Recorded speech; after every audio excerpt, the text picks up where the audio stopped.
Hello friends, स्वागत है आपका मेरे YouTube चैनल राइजिंग घोरावल पर। मैं हूं आपका फ्रेंड परमेश्वर सिंह और इस वीडियो में हम देखने वाले हैं क्लास 10th इंफॉर्मेशन टेक्नोलॉजी के एक सिंपल पेपर का सॉल्यूशन। इस वीडियो में हम इस पेपर के केवल सेक्शन बी को कवर करेंगे। देखिए question number 6, what do you mean by physical and identity theft. Means आप फिजिकल और आइडेंटिटी थेफ्ट से क्या समझते हैं। Also right the risk involve in identity theft. Means identity theft में जो रिस्क हैं उनको भी राइट करिए। Answer, physical theft devices like laptops, smartphones और external hard drives can be stolen, providing thieves with access to the stored data. This includes dumpster diving. Thieves physically search through trash for discarded documents or devices containing sensitive data. This kind of theft is known as physical theft. Means laptops, smartphones या external hard drive जैसी devices चोरी हो सकती हैं, जिससे चोरों को stored data तक एक्सेस मिल जाती है। इसमें डंपस्टर डाइविंग भी शामिल है, जिसमें चोर कूड़े में फेंके गए डॉक्यूमेंट्स या सेंसिटिव डाटा वाले डिवाइस की खोज करते हैं। इस प्रकार की चोरी को फिजिकल थेफ्ट कहते हैं। Next, identity theft. ID theft और identity theft mainly refers to the crime that take place wherein a person wrongfully obtains and uses another person's data. These may include the theft of name, date of birth, unique identification number, bank account number, credit or debit card number, phone number and so forth, in some way that involves any fraudulent activity or deception. Means ID theft या identity theft का मुख्य रूप से उन crimes या चोरी से मतलब है जिसमें कोई व्यक्ति गलत तरीके से किसी अन्य व्यक्ति का डाटा प्राप्त करता है और उसका उपयोग करता है। इसमें नाम, date of birth, unique identification number, bank account number, credit या डेबिट कार्ड नंबर इत्यादि की चोरी शामिल हो सकती है, जिसमें किसी भी तरह से धोखाधड़ी गतिविधि या फ्रॉडलेंट एक्टिविटी शामिल होती है। Next, risk involve in identity theft. Means identity theft में risk. Fraudster can open new accounts, credit cards and loans in your name. You can lose your health care benefits, जिसको कहते हैं medical identity thefts. Hackers can on your email and other accounts, जिसे कहते हैं account takeovers. Means fraudster व्यक्ति आपके नाम से न्यू अकाउंट ओपन कर सकता है, क्रेडिट कार्ड ले सकता है और लोन ले सकता है। आप अपना हेल्थ केयर बेनिफिट भी खो सकते हैं, जैसे स्वास्थ्य बीमा इत्यादि। हैकर्स आपके ईमेल या अन्य खातों को टेक ओवर कर सकता है, जिसे अपना बना सकता है। मीन्स उसका आईडी और पासवर्ड वो अपने पास रख सकता है, जो कि आपको उपलब्ध नहीं होगा। Next question, briefly explain the advantages and disadvantages of verbal communication. Means verbal communication के एडवांटेजेस और डिसएडवांटेजेस को संक्षिप्त में एक्सप्लेन करिए। आंसर, एडवांटेजेस ऑफ वर्बल और ओरल कम्युनिकेशन। मीन्स वर्बल या ओरल कम्युनिकेशन के advantages. First, it can craft message more carefully. यह मैसेज को ज़्यादा अच्छे तरीके से तैयार कर सकता है। Next, it can deliver much more message to many people with more efficiency. यह मैसेज को ज़्यादा लोगों के सामने ज़्यादा एफिशिएंसी के साथ डिलीवर कर सकता है। Next, quick feedback. इसमें फीडबैक तुरंत मिल जाता है। Next, saves money. इसमें पैसे की बचत होती है। More reliable and flexible. यह ज़्यादा रिलायबल यानी विश्वसनीय और फ्लेक्सिबल है। Next, complete understanding. मीन्स इसमें मैसेज पूरी तरह से समझ में आ जाता है।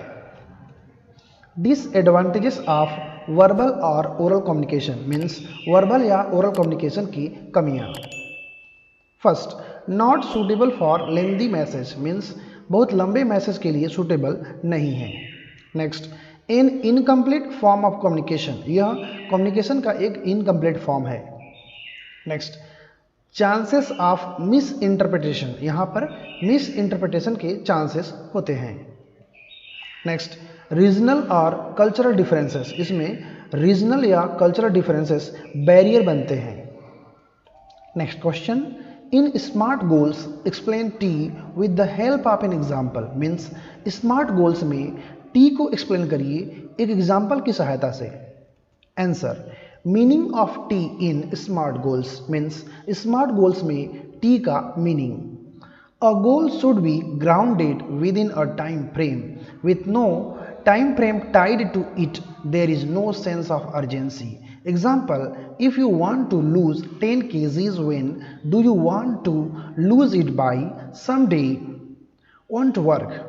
But if you anchor it within a time frame by May 1st, then you have set your unconscious mind into motion to begin working on the goal. Means एक लक्ष्य को एक सीमा के भीतर पूरा किया जाना चाहिए। ओके, यदि कोई समय सीमा नहीं होती है तो हमारे माइंड में सेंस ऑफ अर्जेंसी नहीं होती है और कार्य जो होता है वह लेट हो जाता है। जैसे यदि आपको 10 kg अपना वजन कम करना है और यदि आपने सोचा कि किसी दिन तक कर लूँगा तो इट डजंट वर्क, मीन्स यह कार्य नहीं करेगा। लेकिन यदि आप इसी कार्य के लिए टाइम सेट कर देते हैं तो आप एक तरह से अपने अनकॉन्शियस माइंड को कार्य पर लगने के लिए गति देते हैं, फोर्स करते हैं।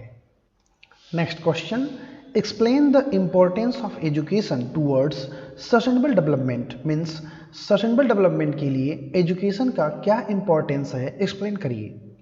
Answer, education for sustainable development provides opportunities for learners to acquire the knowledge, skills, attitude and values necessary to shape a sustainable future.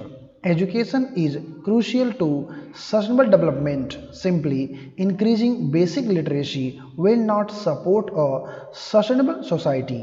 Means sustainable development के लिए एजुकेशन लर्नर को एक सस्टेनेबल फ्यूचर को आकार देने के लिए आवश्यक नॉलेज, स्किल्स, एटीट्यूड और वैल्यूज़ को प्राप्त करने के लिए अवसर प्रदान करती है।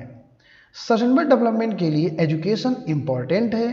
केवल सामान्य लिटरेसी बढ़ाने से एक सस्टेनेबल सोसाइटी का निर्माण नहीं हो सकता है। Next question, what is the difference between self employment and veg employment, explain with the help of an example, means self employment और वेज एम्प्लॉयमेंट के बीच में डिफरेंस क्या है और इसे एक एग्जाम्पल की सहायता से समझाइए। Answer, wage employment is a situation where a worker is employed by an entrepreneur, public holding company or the government, for which he or she is given wages according to his/her skills. On the other hand, in case of self-employment, a person is the owner of a business enterprise or profit-making organization. Means veg employment एक ऐसी situation है जहां एक worker को किसी entrepreneur, public holding company या सरकार के द्वारा नौकरी दी जाती है, जिसके लिए उस वर्कर को उसकी स्किल के अनुसार वेतन यानी सैलरी दिया जाता है। वहीं सेल्फ एम्प्लॉयमेंट के मामले में एक व्यक्ति किसी बिजनेस इंटरप्राइज या प्रॉफिट मेकिंग ऑर्गेनाइजेशन का मालिक यानी ऑनर होता है। Next question, differentiate between where clause and ordered by clause of SQL statements, means SQL statements के where clause और ordered by clause को differentiate करिए, इन दोनों में अंतर बताइए। Answer, where clause is used with select command to query the data from the table based on specific condition, whereas the ordered by clause is used to sort the result set in ascending और descending order. Means where clause का प्रयोग select command के साथ specific condition के आधार पर table से data को query करने के लिए किया जाता है, जबकि ऑर्डर्ड बाय कमांड का प्रयोग क्वेरी रिजल्ट को असेंडिंग या डिसेंडिंग ऑर्डर में सॉर्ट करने के लिए किया जाता है। Next question, what are macros, how are they useful, means macros क्या हैं और ये कैसे यूजफुल हैं। Answer, macros are computer programs that automate repetitive tasks in applications like Excel and Word. They record keystrokes and mouse actions and then replay them using a single button. It saves user time and effort. Generally, macros are a way to automate repetitive tasks that are the same. Means macros computer programs हैं जो Excel, Calc, word या writer जैसे applications में दोहराए जाने वाले कार्यों को स्वचालित यानी ऑटोमेटिक करते हैं। वे की स्ट्रोक्स और माउस एक्शंस को रिकॉर्ड करते हैं और फिर उन्हें एक बटन का यूज करके दोबारा चलाते हैं। यह यूजर के समय और मेहनत को बचाते हैं। सामान्यतः मैक्रोज सेम रिपीटेटिव कार्यों को ऑटोमेटिक करने का एक तरीका है। Next question, what do you understand by styles in Libre office writer document, means आप लिब्रे ऑफिस राइटर डॉक्यूमेंट में स्टाइल से क्या समझते हैं, इसको राइट करिए। Answer, a style in word processor is a named collection of various formatting information that defines the look and behavior of document components associated with this style. Means word processor में एक style विभिन्न formatting information का collection होती है जो एक style से जुड़े हुए डॉक्यूमेंट कंपोनेंट्स के लुक और बिहेवियर को परिभाषित करती है। Next question, a simple spreadsheet is given below. Write any two ways along with formula to calculate the total of price values in cell C6. Means एक सिंपल स्प्रेडशीट नीचे दिया गया है और आपको दो तरीके आपको राइट करने हैं फार्मूला के साथ, ओके, जो कि टोटल करेंगे प्राइस वैल्यूज को, ओके, और सेल C6 में टोटलिंग होगी, ओके। देखिए ये है आपका स्प्रेडशीट और यहाँ पर टेबल दिया हुआ है, डाटा दिया हुआ है, ओके, और ये हैं दो तरीके जिनके द्वारा आप इनको सम कर सकते हैं, ओके। देखिए next question, differentiate between wifi and WiMAX, okay, wifi और वाई मैक्स में डिफरेंस बताइए। आंसर, देखिए wifi stands for wireless fidelity, means wifi का फुल फॉर्म है वायरलेस फिडेलिटी, जबकि वाई मैक्स का फुल फॉर्म है wireless interoperability for microwave access, okay. Next देखिए, wifi is widely use for short range wireless connection of end user devices, okay, means wifi का प्रयोग किया जाता है शॉर्ट रेंज में, okay. WiMAX is correct efficient wireless solution for long range connection of multiple sites, such as providing internet connection to multiple homes or interconnection of multiple buildings in a large compound, okay, means WiMAX का प्रयोग किया जाता है एक बड़े range में, okay, और इसका प्रयोग किया जाता है जैसे कि कुछ होम्स हैं उनके बीच में कनेक्शन देने के लिए या फिर कुछ बिल्डिंग्स हैं उनके बीच में कनेक्शन देने के लिए, okay. Wifi is for LAN applications, means wifi LAN के अंतर्गत आता है और वाईमैक्स मैन के अंतर्गत आता है, okay. The WiFi network range is around 100 metres, okay, और वाईफाई का नेटवर्क रेंज होता है 100 मीटर तक, जबकि WiMAX network can reach about 50 to 90 kilometre, okay, और वाईमैक्स का नेटवर्क रेंज है 50 से लेकर के 90 किलोमीटर तक, okay. Next question, list any 4 websites that allow online transactions, means ऐसी किन्हीं 4 वेबसाइट्स के नेम राइट करिए जो ऑनलाइन ट्रांजैक्शंस अलाउ करती हैं, ओके। देखिए आंसर, फर्स्ट है गूगल पे, नेक्स्ट है अमेजन पे, amazon.com, flipkart.com, पेपाल, एप्पल पे, मीशो और महिंद्रा, ओके। तो ये सभी ऐसे साइट्स हैं जो आपको ऑनलाइन ट्रांजैक्शन अलाउ करते हैं।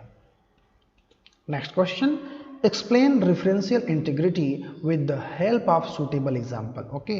रेफरेंशियल इंटीग्रिटी को समझाइए एक सूटेबल एग्जाम्पल की सहायता से। Answer.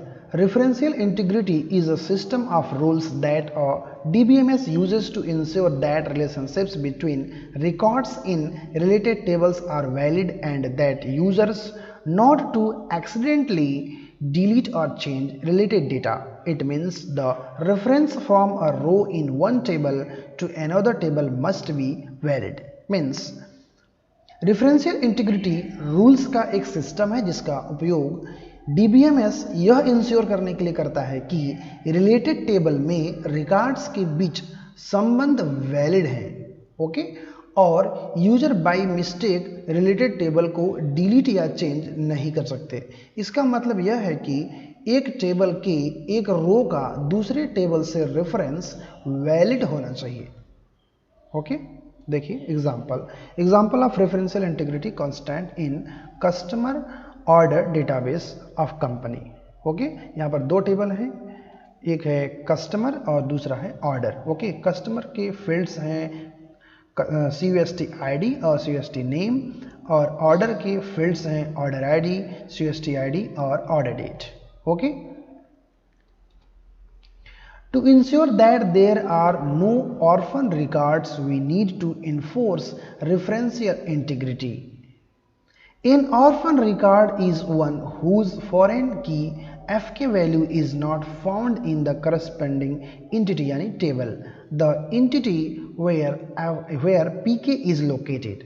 Recall that a typical joins is between a PK यानी primary key and foreign key.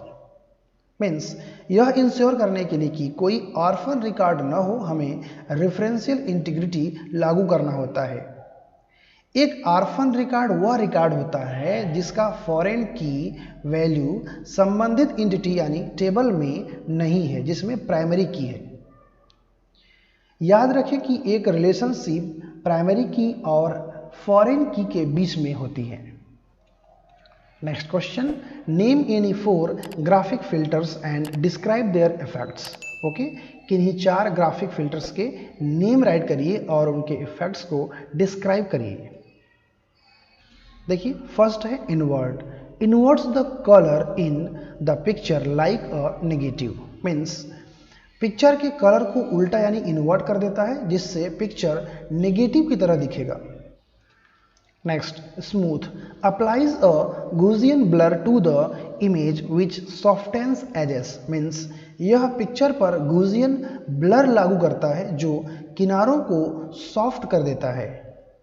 Next है शार्पेन, शार्पेन द इमेज, यह पिक्चर को शार्प कर देता है। Next remove noise, applies crude noise reduction, यह क्रूड नॉइज रिडक्शन को लागू करता है। Next question, define the following with examples, means example की सहायता से निम्नलिखित को डिफाइन करिए। First solver, solver is more descriptive form of goal seek, solver can deal with multiple variables as goal seek is use to manipulate one variable cell, okay. Solver जो है वो goal seek का थोड़ा सा ज़्यादा descriptive form है, okay, और solver multiple variables पर काम करता है, जबकि जो गोल सीक है वह केवल एक वेरिएबल सेल पर ही काम करता है, ओके। देखिए एग्जांपल, यदि आप सॉल्वर को अप्लाई करना चाहते हैं तो इन स्टेप्स को फॉलो करिए।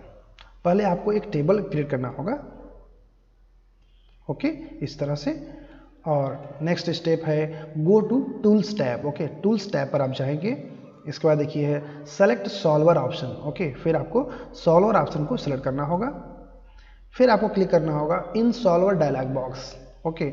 वहाँ पर आपके सामने एक सॉल्वर का डायलॉग बॉक्स ओपन हो जाएगा। वहाँ पर आपको टारगेट वैल्यू एंटर करना होगा, ऑप्टिमाइज रिजल्ट टू जो वैल्यू है उसको एंटर करना होगा, और लिमिटिंग कंडीशन आपको वहाँ पर अप्लाई करने होंगे, ओके। इसके बाद आपको सिर्फ वहाँ पर ओके बटन प्रेस कर देना है, ओके, और इस तरह से सॉल्वर अप्लाई हो जाएगा। Total function is designed for columns of data और वर्टिकल रेंजेस, मीन्स सब टोटल फंक्शन को डिजाइन किया गया है कॉलम्स ऑफ डेटा के लिए, मीन्स डेटा के वर्टिकल रेंजेस के लिए, ओके। दिस फंक्शन कैलकुलेट्स सब total and grand total by default, okay. Default रूप से यह सब टोटल और ग्रैंड टोटल कैलकुलेट करता है, okay. It contains many functions like sum, average, max, mean, count, etc. और यह अन्य फंक्शंस जैसे सम, एवरेज, मैक्स, मिन और काउंट को कंटेन करता है। इसको अप्लाई करने के लिए आपको इस तरह से एक टेबल चाहिए और आपको क्या करना होगा, एक टेबल क्लिक करना होगा और नेक्स्ट स्टेप देखिए है select the data range A1 से B7 तक आप इसको सेलेक्ट करेंगे। फिर आप क्या करेंगे, क्लिक ऑन सब total option from data menu. Okay, data मेनू से आप सब टोटल ऑप्शन पर क्लिक करेंगे। ओके, और फिर इट विल ओपन सब टोटल डायलॉग बॉक्स। ओके, और इस तरह से आपके सामने सब टोटल डायलॉग बॉक्स ओपन हो जाएगा और फिर आपको सेलेक्ट द प्राइस। ओके, और फिर आप प्राइस को सेलेक्ट करेंगे और फिर ओके बटन पर क्लिक करेंगे। ओके, और इस तरह से सब टोटल कैलकुलेट हो जाएगा। Next question, explain P2P architecture and how it is different from client server architecture. Means P2P architecture को एक्सप्लेन करिए और यह भी बताइए कि क्लाइंट सर्वर आर्किटेक्चर से यह कैसे अलग है। Answer, A peer-to-peer architecture consists of a decentralized network of peers nodes that are both clients and servers. Means peer-to-peer architecture में peer nodes का एक decentralized network होता है जो client और server दोनों होते हैं। Means इस नेटवर्क आर्किटेक्चर में जितने कंप्यूटर होते हैं वो client और server दोनों का काम करते हैं। P2P network distribute the workload between peers and all peers contribute and consume resources within the network without the need for a centralized server. Means P2P network सभी peers के बीच वर्कलोड को distribute करते हैं और सभी peers सेंट्रलाइज सर्वर के बिना with in network resource को शेयर करते हैं और कंज्यूम करते हैं। Whereas the client server architecture consists of clients and servers, the centralized server hosts and manages the most of the resources and delivers to the clients. The client depend on server for the resources. जबकि client server architecture में client और server शामिल होते हैं। Centralise server अधिकांश resources को host और manage करता है और क्लाइंट को डिस्ट्रीब्यूट करता है। क्लाइंट रिसोर्सेज के लिए सर्वर पर निर्भर होते हैं। Next question, consider the flowing table student. Okay, students table दिया गया है, इसे आप देखिए। ओके, और यहाँ पर कुछ क्वेश्चन दिए गए हैं, उनके अकॉर्डिंग आपको यहाँ पर कमांड्स राइट करना है। ओके, और यहाँ पर मैंने कमांड्स राइट कर दिया है और आप इन्हें देख लीजिए और नोट कर लीजिए। ओके, देखिए फर्स्ट है to display all the information of students whose address is Mumbai. Means उन सभी स्टूडेंट की इंफॉर्मेशन शो करनी है जिनका एड्रेस मुंबई है। ओके, तो इसके लिए यह कमांड आपको रन करना होगा। ओके, देखिए नेक्स्ट है to list the details of all student whose percentage is 90 और मोर। ओके, उन स्टूडेंट्स का डिटेल यहाँ पर शो करना है जिनका परसेंटेज 90 है या फिर उससे ज़्यादा है। ओके, तो इसके लिए आपको यह कमांड रन करना होगा। नेक्स्ट है to display the name of all students whose gender is female. Okay, उन स्टूडेंट्स का केवल आपको नेम डिस्प्ले करना है, उन सभी का जिनका जेंडर फीमेल है। ओके, तो उसके लिए आपको यह कमांड रन करना होगा। देखिए नेक्स्ट है to display the list of names of all students in alphabetical order. Okay, यहाँ पर बच्चों का जो केवल नेम्स डिस्प्ले करना है लेकिन अल्फ़ाबेटिकल ऑर्डर में डिस्प्ले करना है। ओके, तो इसके लिए यह कमांड होगा।